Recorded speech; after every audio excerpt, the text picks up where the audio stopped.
o ex-secretário de Segurança Pública do Distrito Federal, Anderson Torres, prestou depoimento na CPMI dos atos do dia 8 de janeiro, desde a manhã desta terça-feira.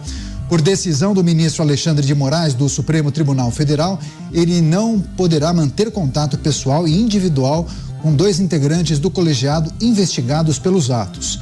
Sobre os atos do dia 8 de janeiro, Anderson Torres disse que se o protocolo de segurança tivesse sido cumprido, os ataques em 8 de janeiro não teriam acontecido, e a gente separou esse trecho. Acompanhe. Até o dia 6 à noite, eu não tive qualquer informação oficial indicando que haveria ações radicais no dia 8.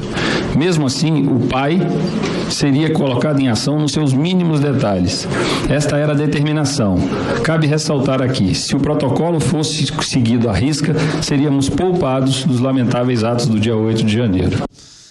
Pois é, giro inicial com os nossos comentaristas. Vamos a Brasília conversar com o José Maria Trindade, a quem eu agradeço demais pela participação. Zé, seja muito bem-vindo. Uma ótima noite a você. Essa oitiva começou pouco depois das 9 horas da manhã, foram quase 9 horas de depoimentos. Em linhas gerais, como você avaliou, especialmente no que tange essa informação dita e compartilhada por Anderson Torres? Qual é o peso disso? Primeiro, ele teve muito boa vontade em falar, Daniel, e depois é impressionante a narrativa dele, assim, dentro de uma lógica, de uma coerência, mostrando que algo muito sério aconteceu. Apagão, omissão, ou seja, tudo deu errado. Muito boa noite a você, obrigado. Boa noite, Mano, boa noite, Pavinato, boa noite, Mota, e uma boa noite especial a você, que nos dá esse privilégio aqui de acompanhar os pingos nos is. Olha, esse depoimento do ex-ministro da Justiça, delegado da Polícia Federal e ex-secretário de Segurança Pública aqui do Distrito Federal, deu claramente indicações de que algo grave aconteceu no dia 8. É bom lembrar, eu insisto aqui, que no dia 8 de janeiro, o presidente da República era Luiz Inácio Lula da Silva e não Jair Messias Bolsonaro. Antes desse dia 8, a posse dele foi no dia 1º de janeiro, houve um processo ali vamos dizer, de acomodação do governo, a chamada transição. E me impressionou que durante o depoimento que eu acompanhei lá no Senado Federal, ele disse que não tinha contato e nem tinha os telefones dos novos ministros da Justiça e da Defesa. Ou seja, houve intencionalmente uma desconexão do grupo. E isso não é bom para quem está chegando. Quem está chegando não conhece exatamente como funciona a máquina. Não adianta experiência em outros governos e em outros ministérios. Anderson Torres mostrou-lhe claramente de que ele saiu de férias comprando passagem bem antes do processo, bem antes. Ele foi com a família para os Estados Unidos, né, com a família toda. Quando aconteceu essa tragédia, que eu chamo de tragédia, ninguém aqui defende aquilo que aconteceu no dia 8. Ninguém. O debate agora é de que quem é o responsável por isso aí que aconteceu. Ele disse que não poderia voltar imediatamente e deixar a família nos Estados Unidos. Chega a falar que foi uma visita cuidadosa, planejada com toda a família, né? E quando chegaram pessoas amigas dele, ele voltou aqui e já estava com a prisão decretada. Ele mostra também, e eu sabia disso, eu já cobri várias manifestações aqui, existe um protocolo para todas as manifestações. Esse protocolo faz parte de uns decretos, que são vários decretos, assinados pelo governo daqui do Distrito Federal, em consonância com os decretos assinados pelo governo federal.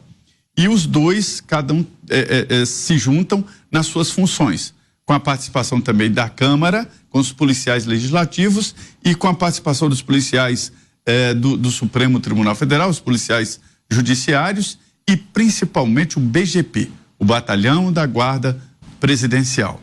E tudo falhou, né? Se o protocolo tivesse sido seguido à risca, nada disso aconteceria, porque a Câmara, ela obrigatoriamente tem que defender ali a sua jurisdição. Existe uma jurisdição em torno do prédio do Congresso Nacional, dentro e ali nas proximidades. O presidente da Câmara e o presidente do Senado assinam um convênio com a Polícia Militar, que tem ali policiais que ajudam na segurança. Mas a segurança é de competência da Câmara dos Deputados.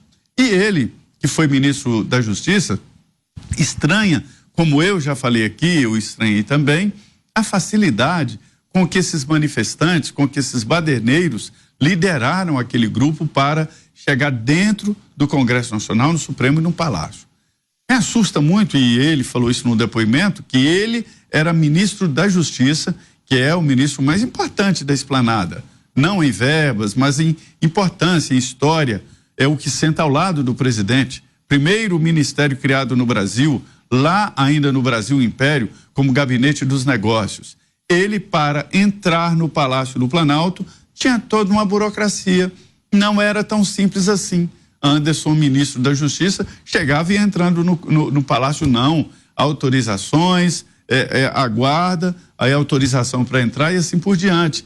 E nós aqui acompanhamos assustados como o pessoal encontrou a porta do Palácio aberta, já que não houve arrombamento, e eles chegaram até o terceiro andar, onde está a sala do presidente da República. Uma facilidade muito grande e esquisita. E isso fica muito claro.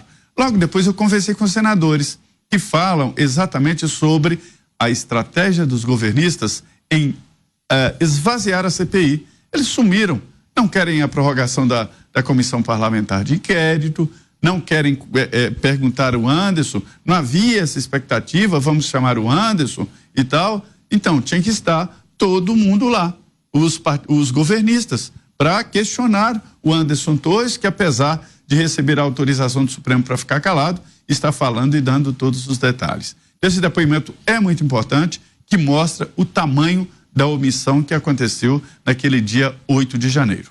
É isso aí, a oitiva de Anderson Torres em destaque aqui no programa Os Pingos nos Is. A gente segue o nosso giro de análises. Vamos ao Rio de Janeiro. Roberto Mota com a gente. Mota, seja muito bem-vindo. Uma ótima noite a você.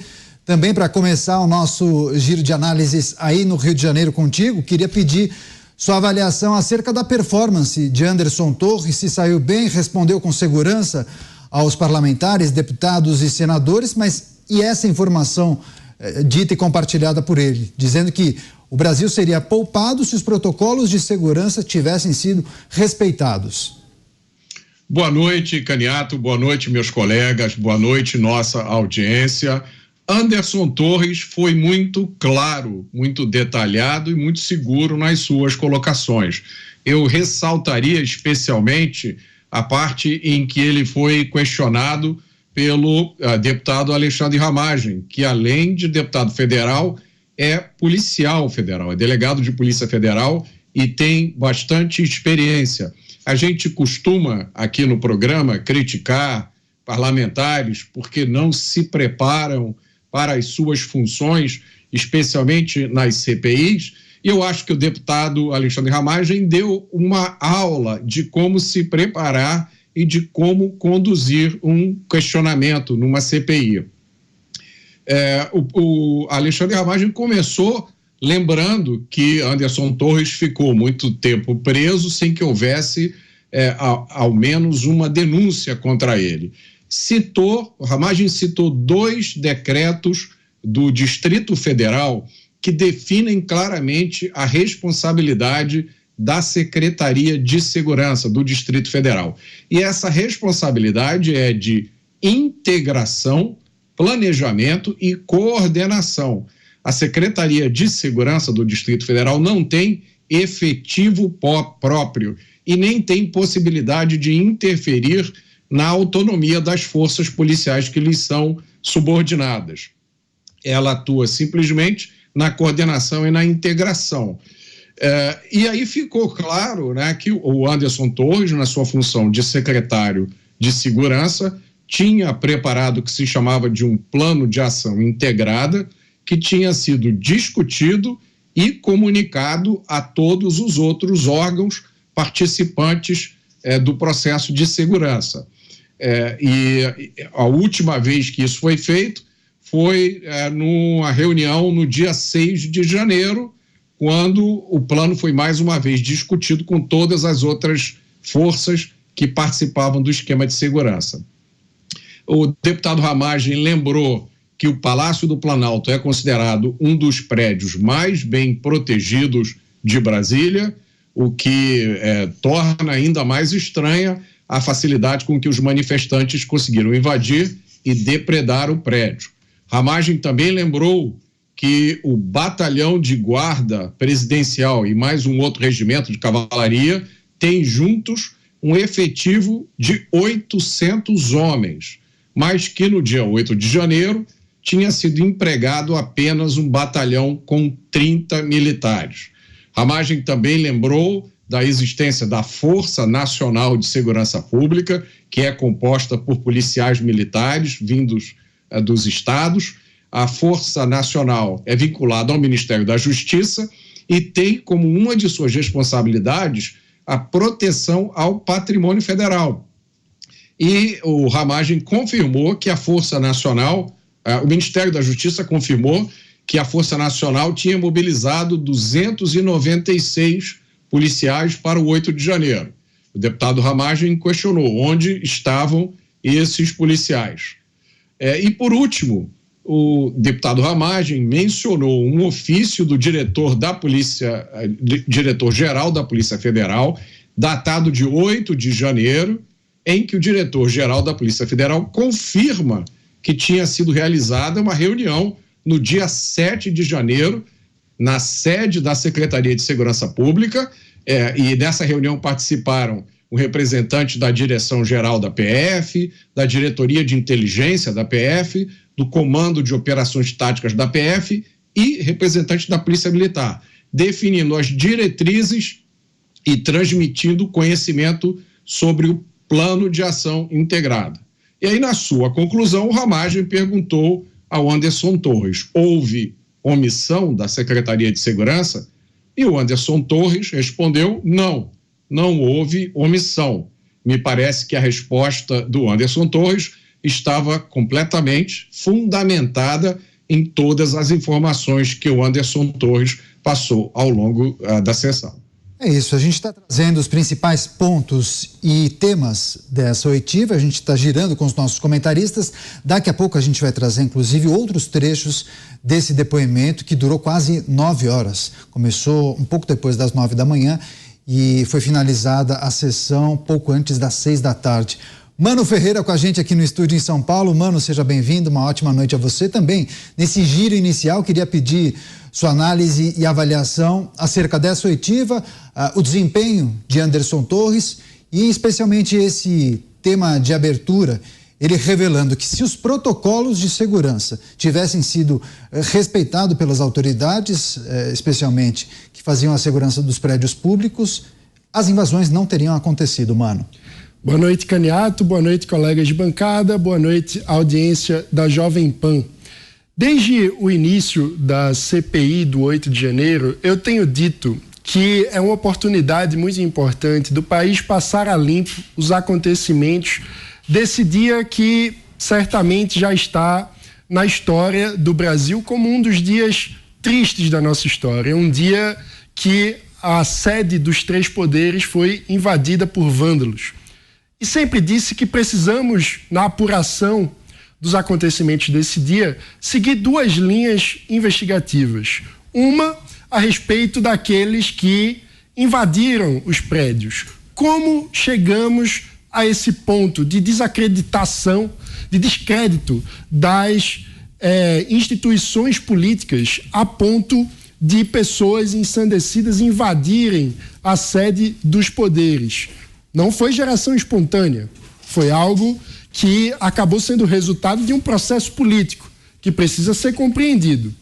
Do outro lado, temos a linha da falha óbvia de segurança que aconteceu no dia 8 de janeiro. Afinal de contas, eu diria que essa fala do ex-ministro Anderson Torres acaba sendo um tanto óbvia, porque já houve diversas manifestações ali na Praça dos Três Poderes que não renderam uma invasão dos prédios. Ou seja, se o protocolo de segurança fosse seguido, de fato, nada disso teria acontecido. Mas então a pergunta é, afinal, por que o protocolo não foi seguido? Quem deveria seguir o protocolo e não seguiu? Quando ficaram sabendo, por exemplo, dos relatórios de segurança da ABIN? Por que houve falha no planejamento da presença da equipe de segurança no dia 8 de janeiro? Por que houve tantas falhas? Quem são os responsáveis no detalhe? Porque trata-se, como já bem explicou o Zé Maria Trindade, de uma responsabilidade ali compartilhada entre Secretaria de Segurança do Distrito Federal, Gabinete de Segurança Institucional da Presidência da República, mas também da Polícia Judiciária, da Polícia Legislativa, e nós vimos um apagão. Quem são os responsáveis por esse apagão? Essas são as perguntas fundamentais que precisam ser passadas a limpo e que ainda não estão sendo devidamente. Eu diria também que me chama a atenção o fato da tão falada minuta golpista que foi encontrada na casa do então secretário de Segurança do Distrito Federal, ex-ministro Anderson Torres, porque há também... Viu, mano? Não quero interromper, se você quiser passar por esse tema, fique à vontade, mas é o próximo assunto que a gente vai abordar, então se você quiser passar por cima, sem se aprofundar na minuta, que daqui a pouco a gente vai trazer, inclusive, a fala de Anderson Torres. Boa, então eu deixo para falar da minuta mais para frente, mas eu diria que me chama a atenção ainda a falta de detalhamento. A gente precisa saber de quem foi a decisão de não seguir o protocolo. Quem não convocou as forças de segurança que deveriam estar lá? Quem tomou a decisão de, diante do efetivo grande que havia, chamar menos policiais? Essas perguntas precisam de respostas e ainda não as temos. Pois é, ser apresentador e mediador é um pouco disso, né? De vez em quando a gente tem que ser chato com um comentarista para não estragar a pauta que virá na sequência. Com a gente no estúdio, como todas as noites, Tiago Pavinato. Pavi, seja muito bem-vindo, uma ótima noite a você. O Pavinato acompanhou boa parte dessa sessão de Anderson Torres, afinal, quando ele apresentou o Linha de Frente hoje à tarde, a sessão estava rolando, vários debates e embates durante o programa. Pavi, qual o panorama, sua análise geral? Foi uma boa oitiva, boas revelações, o que de mais importante ele compartilhou com os deputados e senadores, e essa informação destacada pela nossa produção, esse trecho que nós exibimos há pouco, em que Anderson Torres disse que seríamos poupados se o protocolo de segurança tivesse sido seguido pelas forças de segurança. Olha, vamos lá ao que eu vi e o que o Brasil inteiro também pode ouvir. Boa noite, Caniato, boa noite, Mano, boa noite, Mota, Trindade, boa noite a toda a nossa audiência que passou o dia vidrada, né, na oitiva do Anderson Torres na CPMI do 8 de janeiro, lá em Brasília. Vamos lá, alguns pontos que me chamaram muita atenção. Primeiro, né, essa é a grande frase que estampa, aliás, essa rodada da nossa discussão: seríamos poupados se o protocolo fosse seguido. Bom, eu não sei se nós seríamos poupados, mas que os danos eles seriam minorados, eles seriam. O protocolo não foi seguido, há que se perguntar a quem não seguiu o protocolo. Afinal de contas, Anderson Torres não estava no Brasil. Anderson Torres, não sei por qual motivo, e também não interessa a esta CPMI saber porque ele não estava no Brasil. O que interessa saber, neste caso, é a quem aproveitou a CPMI do 8 de janeiro. A manifestação que desembocou em diversos crimes, mas não o crime de terrorismo, diga-se de passagem, ninguém foi denunciado pelo tipo penal da lei especial do crime de terrorismo, como muito se aventou e como muita gente acabou criticando esta emissora porque na cobertura do dia 8 de janeiro não recorreu ao termo jurídico terrorismo, que é um tipo penal específico. E no final das contas, porque nós nos pautamos com critérios jurídicos, nós acabamos sendo apontados como, de certa forma, incentivadores por não chamarmos aquelas pessoas que foram presas em flagrante em Brasília de terroristas, coisas que não são, porque fossem, teriam sido denunciados como terroristas. É juridicidade e não histrionismo. Eu só quero pegar aqui um trecho da fala do Mano antes de pegar 5 pontos que eu achei interessante nessa sessão da CPMI de hoje, que é o seguinte, né? De fato, ele mencionou aqui o Zeitgeist, o fantasma do tempo. O que levou essas pessoas a esse estado de ebulição? O que fez pressão tamanha dentro de uma panela que acabou explodindo no dia 8 de janeiro? E por fim, importa este Zeitgeist, importa esse, como diziam os franceses, esse l'air du temps, esse ar dos tempos, importa para a elucidação desses fatos? Sinceramente, eu não sei. E não sei porque a democracia só existe, já disse várias vezes, quando existe um Estado de direito. Então não existe democracia sem direito. Pode haver direito sem democracia, mas democracia sem direito não há. E, tanto para uma democracia que exige o direito, quanto para um governo autoritário que pode ter um direito, o fato de termos um direito, nós temos que pressupor uma coisa que é muito esquecida e vem sendo muito esquecida. E cada vez mais esta coisa ela é vulgarizada no debate, que é a capacidade de ter direitos, a personalidade jurídica. Nós, seres humanos, só temos direitos a partir dos direitos fundamentais por conta da nossa personalidade. Os direitos da personalidade são os direitos principais, primários de todo ser humano, e só por conta da personalidade é que nós podemos gozar de direitos e sermos responsáveis por obrigações. De maneira que a personalidade jurídica, isso se aprende no primeiro ano da Faculdade de Direito, ela é medida. Todos nós, quando nascemos, com vida, gozamos do que se chama de personalidade jurídica.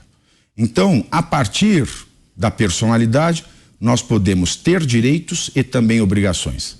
Agora, nós podemos gozar dos nossos direitos e responder pelas violações aos direitos?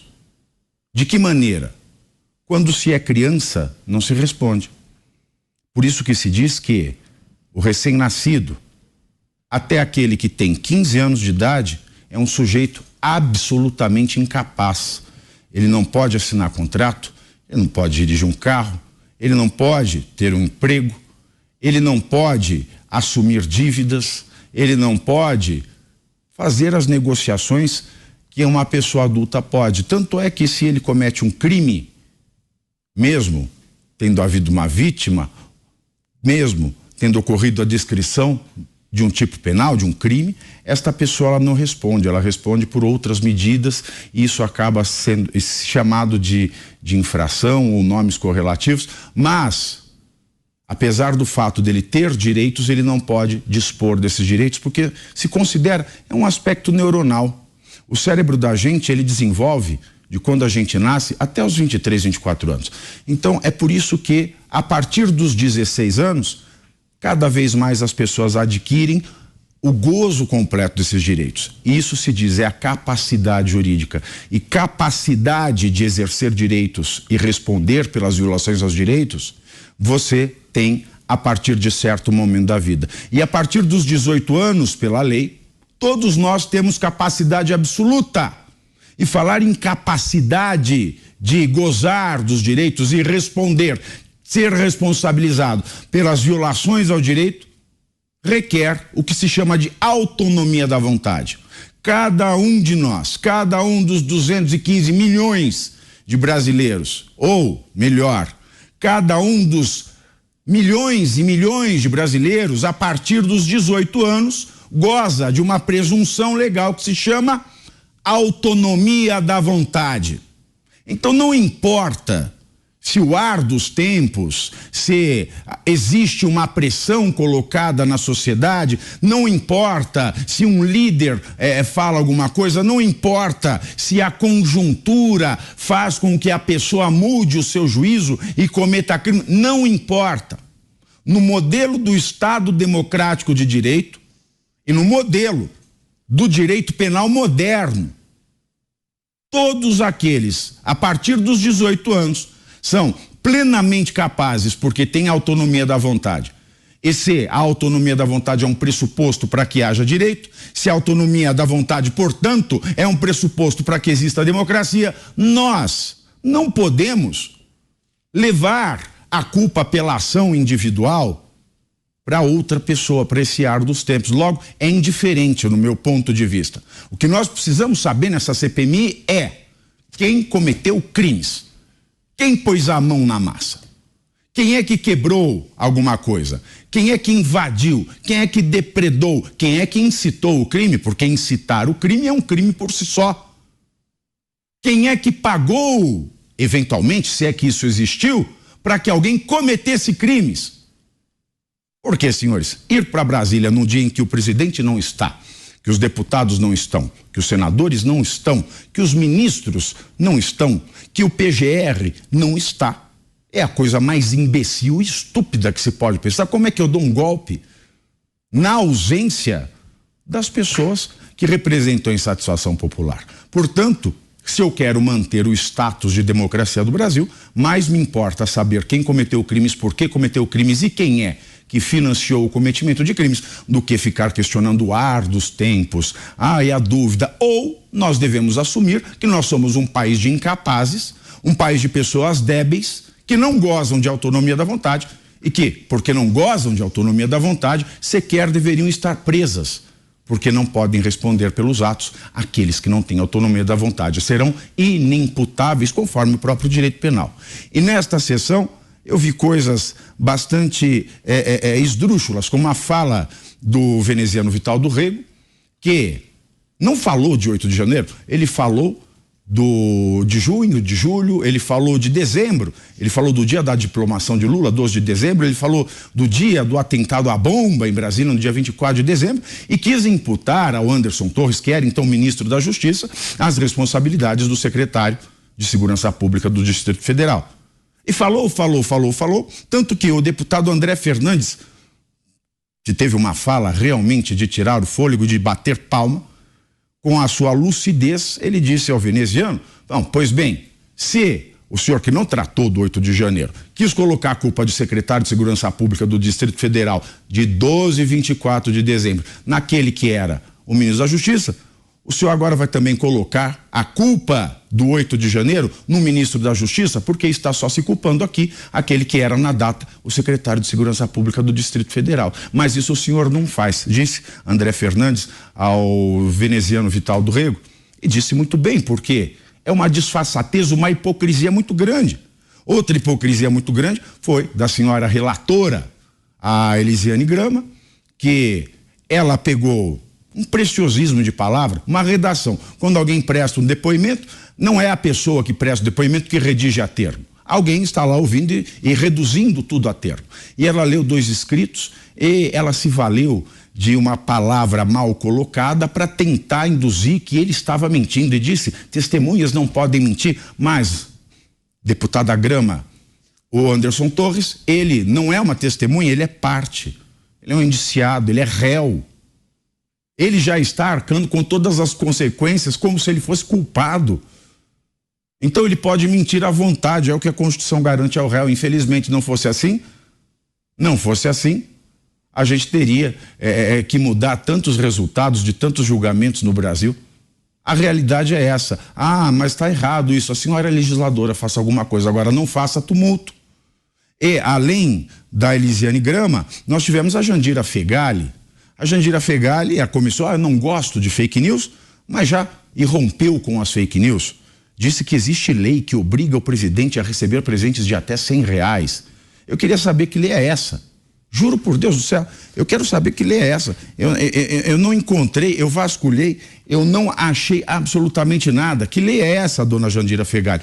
E a dona Jandira Fegali também não falou de 8 de janeiro, e ela ainda trouxe a fala dela, a peroração que ela fez ali, a questão de uma motociata que aconteceu em Orlando, quando o presidente Bolsonaro estava lá no meio do ano de 2022, e estava presente o Alan dos Santos, que é um foragido da justiça brasileira.